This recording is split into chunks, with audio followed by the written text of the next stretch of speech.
All right, so we're on to challenge 2.1. If you're lost here, just make sure you go to VPCs, delete any VPCs that are in here. I'm doing it in Canada Central. And so this challenge is create a VPC with 10.0.0.0/24, and then chop it into one subnet that fills 100% of the host addresses. So the first part's pretty easy. We're just going to go challenge 2.1, and we're going to do 10.0.0.0/24. We're going to go ahead and create that. So that's pretty darn easy. Now here comes the hard part. We need to create a subnet that fills 100% of the host addresses. So this is /24. We're going to go subnets. We're going to create a new subnet. We're going to say challenge 2.1 subnet 1. And we're going to choose our VPC. And it doesn't matter the availability zone.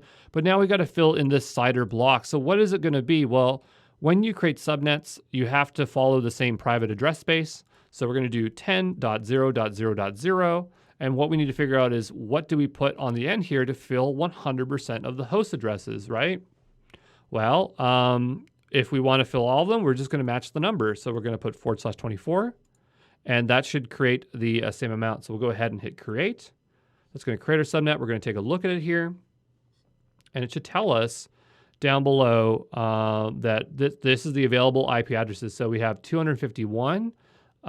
And so that's pretty much all of them, right? Because remember, /24 is 256 addresses, right? If we go over here, we type in 24, that's 256.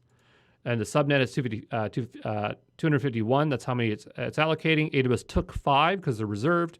Go back to VPC. I'm not sure if it would tell us how many are remaining. It'd be really nice if it did. I thought it used to do that, but maybe it doesn't.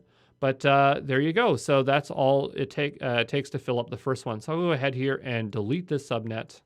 And we're going to go back to our VPC here and delete this one here. And that's the end of this part. And we'll go look at the answer in more detail.